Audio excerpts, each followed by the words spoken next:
Hello everyone, welcome to Saroj Mishra's YouTube channel में। YouTube channel पर आप सभी का बहुत बहुत स्वागत है। केंद्रीय विद्यालय परमानेंट टीचर रिक्रूटमेंट नोटिफिकेशन जारी होने के बहुत ज़्यादा चांसेस हैं। लास्ट जो रिक्रूटमेंट्स हुए हैं वो 2018 में हुए, उसके बाद से रिक्रूटमेंट्स नहीं हुए हैं। आप में से बहुत लोगों को पता नहीं होगा या पता होगा तो मैं आपको बता दूं कि ऑल्टरनेट ईयर एक साल छोड़कर फिर दूसरे साल केंद्रीय विद्यालय परमानेंट टीचर्स की रिक्रूटमेंट करता है। तो 2018 के बाद क्योंकि रिक्रूटमेंट्स नहीं हुए हैं तो कई सारे हिंट्स मिल रहे हैं कि रिक्रूटमेंट नोटिफिकेशन एडवर्टीजमेंट जल्दी ही जारी होगी। तो समझे कि अगर जल्दी जारी होने ही वाली है तो इसके पहले आपको पता होना चाहिए कि आपके लिए आपके पास जो क्वालिफिकेशन है उसके साथ आप किस पोस्ट के लिए बेस्ट फिट होते हैं, सुटेबल होते हैं। तो केवीएस पीआरटी के लिए ऑलरेडी मैंने एक डेडिकेटेड वीडियो बना दी जिसमें सैलरी, एज में रिलैक्सेशन और बाकी की सभी चीज़ें डिस्कस की हुई हैं। अगर आप पीआरटी पोस्ट के लिए देखना चाहते हैं तो आप पीआरटी के लिए मेरे वीडियोस में चेक कर लें, वहाँ मिल जाएंगे। अब इस वीडियो में हम टीजीटी एंड लाइब्रेरियन पोस्ट के लिए एज, सैलरी और बाकी की सभी डिटेल्स कवर करने जा रहे हैं। आप अगर एंड तक वीडियो को देखेंगे तो आपकी बहुत सारी क्वेरीज शॉर्ट आउट हो जाएंगी। बहुत लोगों की क्वेरी है क्या एडवर्टीजमेंट आ गई है। एडवर्टीजमेंट अभी रिक्रूटमेंट की नहीं आई है, लेकिन आने के बहुत ज़्यादा चांसेस बन रहे हैं। इसके लिए पहले से प्रिपरेशन के लिए ये सारी डिटेल्स आपको प्रोवाइड की जा रही हैं।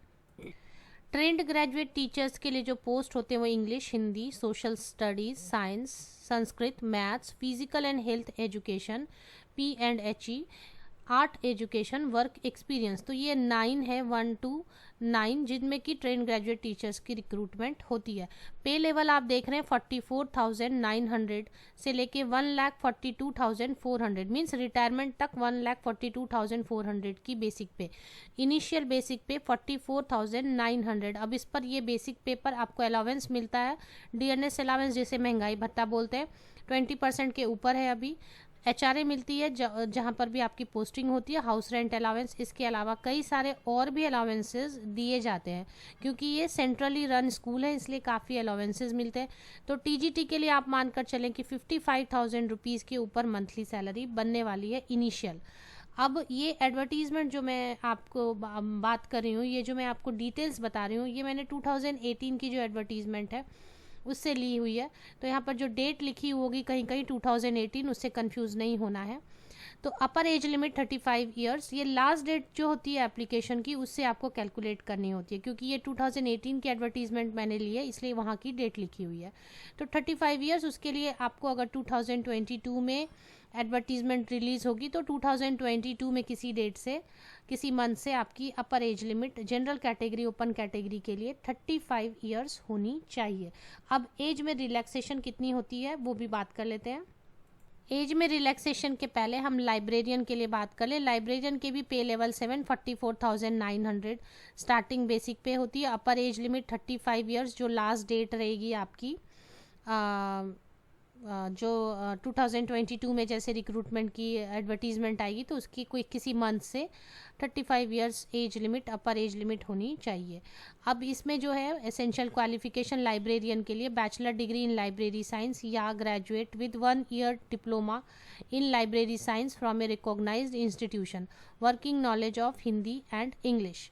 तो ये होती है लाइब्रेरियन के लिए एसेंशियल क्वालिफिकेशन। तो बैचलर इन लाइब्रेरी साइंस है या ग्रेजुएट है किसी भी सब्जेक्ट से with 1 year diploma in library science, तो एप्लीकेशन आप डाल सकते हैं। अब एज में रिलैक्सेशन के लिए हम देख लेते हैं एज में रिलैक्सेशन कैसे दी जाती है। एज में रिलैक्सेशन के लिए SC एंड ST को 5 ईयर्स की एज रिलैक्सेशन दी जाती है, अदर बैकवर्ड क्लासेस को 3 ईयर्स की, women all category for teaching post के लिए 10 ईयर्स की। विमेन ऑल कैटेगरी मीन्स सभी कैटेगरी के विमेन कैंडिडेट्स को दी जाती है 10 साल की एज में रिलैक्सेशन। केवीएस एम्प्लॉयज़ के लिए कोई भी एज लिमिट नहीं होती है। इसके बाद जो ऑलरेडी 3 साल से अलाइड पोस्ट या सेम पोस्ट पर काम कर रहे हैं सेंट्रल गवर्नमेंट में, उनके लिए भी एज में रिलैक्सेशन दी जाती है 5 साल, 10 साल, 8 साल, ऐसे category wise. Jammu and Kashmir के डोमिसाइल हैं तो ये ड्यूरेशन लिखी हुई है, उनको भी दी जाती है। एक सर्विसमैन है, पर्सन विद डिसेबिलिटी है इंक्लूडिंग वुमेन, उनको भी एज में काफ़ी रिलैक्सेशन दी जाती है 10 के साल के ऊपर। तो आप स्क्रीनशॉट ले सकते हैं किस कैटेगरी से आप बिलोंग करते हैं। एक सर्विसमैन के लिए भी है एज में रिलैक्सेशन काफ़ी, तो ये आप यहाँ से नोट डाउन कर सकते हैं। अब बात कर लेते हैं हम टीजीटी के लिए। पीआर लाइब्रेरियन के लिए मैंने ऑलरेडी डिस्कस कर ली कि क्या क्वालिफ़िकेशन चाहिए। ट्रेन ग्रेजुएट टीचर के लिए क्वालिफ़िकेशन हम डिस्कस कर लेते हैं। तो ट्रेन ग्रेजुएट टीचर के लिए जो क्वालिफ़िकेशन की डिटेल है उसमें बैचलर डिग्री, मोस्टली सभी के पास बैचलर डिग्री होती है, तो उनके लिए bachelor degree with 50% in the concerned subject. तो कंसर्न सब्जेक्ट में जिसमें आप टीजीटी पोस्ट के लिए अप्लाई करना चाहते हैं उसमें एटलीस्ट 50% या फिर कॉम्बिनेशन ऑफ सब्जेक्ट जो हैं उसमें एंड एग्रीगेट में भी एंड एवरेज में भी 50% होनी चाहिए, या फिर 4 साल की इंटीग्रेटेड डिग्री कोर्स अगर की है regional college of education of NCERT से in the concern subject with at least 50% marks in aggregate. इसके अलावा बीएड होनी चाहिए और इसके अलावा सीटेट पेपर 2 आपकी क्वालिफाई होनी चाहिए।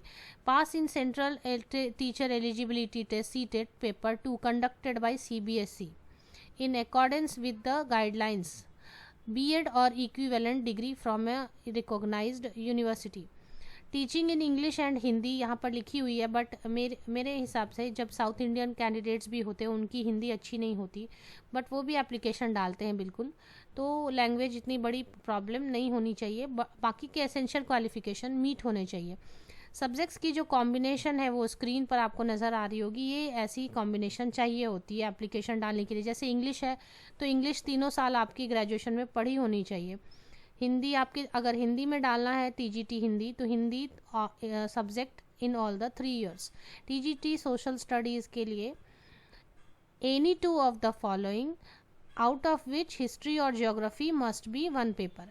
History, geography, economics, political science होना चाहिए 2 कोई भी पेपर इनमें, जिनमें हिस्ट्री या ज्योग्राफी ज़रूर होना चाहिए। टीजीटी साइंस के लिए बॉटनी, जूलॉजी एंड केमिस्ट्री होना चाहिए कॉम्बिनेशन। संस्कृत के लिए Sanskrit as subject in all the 3 years। TGT maths के लिए मैथ्स होना चाहिए बैचलर डिग्री में, जिसमें और 2 subject combination physics, chemistry, electronics, computer science या स्टैटिस्टिक्स में से कोई भी 2 सब्जेक्ट होना चाहिए कॉम्बिनेशन में। तो बीएड होनी चाहिए 50% मार्क्स के साथ कंसर्न सब्जेक्ट में, और एग्रीगेट में भी 50% बीएड और सीटेट पेपर 2 क्वालिफाई होनी चाहिए। लाइब्रेरियन पोस्ट के लिए मैंने आपको पहले बता दिया, जो अभी नहीं जिन्होंने मिस कर दिया और पीछे कर लें वीडियो को बैक कर लें, मैंने कहीं पर लाइब्रेरियन की एसेंशियल क्वालिफिकेशन बता दी, सैलरी भी बता दी, एज भी बता दी है। अब बात कर लेते हैं कि क्या कैसे एग्ज़ाम का पैटर्न होता है। टीजीटी पी&HE के लिए bachelor degree in physical education और इक्विवेलेंट टीजीटी फिजिकल एजुकेशन, और टीजीटी AE इसमें 5 साल की recognised diploma in drawing and painting या फिर स्कल्पचर या फिर ग्राफिक आर्ट या फिर इक्विवेलेंट रिकॉग्नाइज्ड डिग्री। और टीजीटी वर्क एक्सपीरियंस WE में electrical gadgets and electronics 3 year diploma after higher secondary in electrical, 3 साल की डिप्लोमा होनी चाहिए 12th के बाद इलेक्ट्रिकल इलेक्ट्रॉनिक इंजीनियरिंग में, recognised institution recognised by state government और गवर्नमेंट ऑफ इंडिया, या फिर डिग्री इन इलेक्ट्रिकल और electronic engineering from a recognised university, या फिर डिग्री भी है डिप्लोमा है तो भी कर सकते हैं एप्लीकेशन। ग्रेजुएट होना चाहिए या फिर इलेक्ट्रिकल या इलेक्ट्रॉनिक्स इंजीनियरिंग में, और working knowledge of Hindi English. 1 desirable में मैंडेटरी नहीं, 1 year की अगर प्रैक्टिकल एक्सपीरियंस है तो वो अच्छा रहेगा, मतलब मैंडेटरी नहीं है। तो ऊपर की क्वालिफिकेशन में कोई भी एक क्वालिफिकेशन है तो। अब लाइब्रेरियन के पोस्ट के लिए फिर से यहाँ पे देख लें आप, बैचलर डिग्री है लाइब्रेरी साइंस में या ग्रेजुएट है 1 year diploma in library science के साथ तो आप एप्लीकेशन डाल सकते हैं, और कोई भी यहाँ पर रिक्वायरमेंट नहीं बताई गई है। डिज़ायरेबल में कंप्यूटर की नॉलेज होनी चाहिए, इसके अलावा और कोई भी लाइब्रेरियन पोस्ट के लिए रिक्वायरमेंट नहीं बताई गई है। अब एक बार देख लेते हैं हम एग्ज़ाम पैटर्न। पहले आपको बता दें जो एग्जामिनेशन होती है, एग्जामिनेशन के लिए बहुत सारे सेंटर्स, मेन जो सेंटर्स हैं, सिटीज़ हैं ऑल ओवर इंडिया, उनको पिक किया जाता है एग्जामिनेशन सेंटर के लिए। काफ़ी सारे एग्जामिनेशन के सेंटर दिए जाते हैं, तो last time total 36 main cities में एग्ज़ाम के सेंटर्स रखे गए थे। अब हम चले आते हैं train graduate teacher Hindi, English, mathematics, science, social science and Sanskrit के लिए क्या एग्ज़ाम का पैटर्न रहेगा। टोटल जो है 150 मिनट्स मीन्स 2 hours 30 minutes, 2.5 घंटे का ड्यूरेशन का पेपर रहेगा, जिसमें 150 objective type multiple choice question रहते हैं। वस्तुनिष्ठ प्रश्न या मल्टीपल चॉइस क्वेश्चन 150 रहते हैं। हर क्वेश्चन 1 मार्क का रहता है। तो 150 क्वेश्चन 150 मार्क, 1 मार्क ईच। इसमें पार्ट 1 और पार्ट 2 रहता है। पार्ट 1 में 2 रहते हैं, general English and general Hindi, जिसमें कि 10 मार्क से हिंदी से क्वेश्चन और 10 मार्क से इंग्लिश से क्वेश्चन। और पार्ट 2 में जनरल नॉलेज, करंट अफेयर रहता है। करंट अफेयर मतलब जो आसपास समसामयिक घटनाओं से ही पूछा जाता है। जनरल नॉलेज तो वास्ट हो जाती है। तो इससे 40 क्वेश्चन रहते हैं। रीजनिंग एबिलिटी से 40 क्वेश्चन। कंप्यूटर लिटरेसी, कंप्यूटर के बारे में जो आपकी नॉलेज है, 10 क्वेश्चंस उससे 10 मार्क्स के।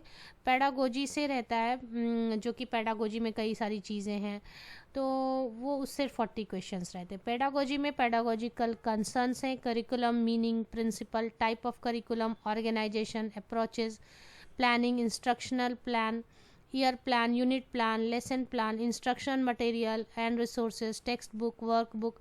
आप इसकी स्क्रीनशॉट ले सकते हैं। डिटेल सिलेबस है, तो मैं स्क्रॉल डाउन करती जाती हूँ, आप इसकी ये ले सकते हैं कि पेडागोजी में 40 मार्क्स से क्या क्वेश्चंस किस टॉपिक से आता है। तो आप इसकी स्क्रीनशॉट ले लें। तो ये इतना है यहाँ तक। इसके बाद आगे और भी है, इसकी भी स्क्रीनशॉट आप ले लें या फिर नोट डाउन कर लें। इसके बाद इंटरव्यू के लिए 60 मार्क्स, तो टोटल 150 मार्क्स का आपका बाइफर्केशन हो गया और 60 मार्क्स के हो गए इंटरव्यू। तो जो सिलेक्शन होती है वो होता है 85:15, 85 वेटेज होती है रिटन टेस्ट की, और इंटरव्यू के लिए 15 वेटेज होती है। तो फाइनल मेरिट लिस्ट 85:15 रेशियो में बांटा जाता है आपके मार्क्स को, एग्ज़ाम के मार्क्स और इंटरव्यू को, और फिर 100 मार्क्स 100 इस पे मेरिट लिस्ट फाइनल बनती है। ट्रेन ग्रेजुएट टीचर, इसके लिए जो physical and health education, art education and work experience है, उनके लिए इस तरीके से है। उनको पेडागोजी नहीं रहती है, तो जनरल इंग्लिश और जनरल हिंदी में same. General knowledge and current affair 10 marks, reasoning ability 10 marks, computer पे 10 मार्क्स, और पूरे जो हैं subject concern, the syllabus for subject is available on KVS website, वो अवेलेबल हो जाएगी जैसे, तो वो 100 मार्क्स सब्जेक्ट पे होते हैं। आपका जो भी सब्जेक्ट है, जैसे फिजिकल एंड हेल्थ एजुकेशन है तो उस पर 100 मार्क्स, आर्ट एजुकेशन है तो 100 मार्क्स, ऐसे। और फिर 60 मार्क्स की इंटरव्यू।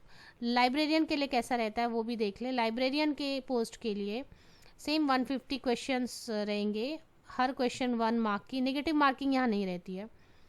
2.5 घंटे का पेपर होता है और 2.5 घंटे का वक्त मिलता है, 2 hours 30 minutes, और आपका हर क्वेश्चन 1 मार्क का, no negative marking. General English और जनरल हिंदी पार्ट 1 में 10 मार्क्स के 20 मार्क्स के क्वेश्चन, 10 क्वेश्चन ही। इसके बाद general knowledge and current affair part 2 में 10 क्वेश्चन, ये भी वस्तुनिष्ठ प्रश्न होते हैं, objective type multiple choice questions 150 marks के। पार्ट 2 में reasoning ability 10 marks, computer literacy 10 marks, और 100 मार्क्स के आपका जो अपना सब्जेक्ट है लाइब्रेरी साइंस, उस पर क्वेश्चंस होते हैं। इसके बाद फिर 60 मार्क्स की इंटरव्यू। तो जो फाइनल मेरिट लिस्ट बनेगी वो आपकी बनेगी रिटन टेस्ट, और जो मीन्स MCQ वाले टेस्ट हुए 150, और जो इंटरव्यू हुई उसकी वेटेज को ऐसे डिवाइड किया जाता है 85:15। 85 वेटेज दी जाती है रिटन टेस्ट या MCQ वाले रिटन टेस्ट को, और 15 वेटेज दी जाती है इंटरव्यू को, और फिर 100 में कन्वर्ट करके उसको मेरिट लिस्ट बनाई जाती है। तो होप ये इन्फॉर्मेशन आपके लिए यूज़फुल रही होगी। आप कुछ कमेंट सेक्शन में लिखना चाहते हैं, पूछना चाहते हैं तो आप ज़रूर बोल सकते हैं। वीडियो लंबी हो गई। आप सबको best wishes. Thank you very much.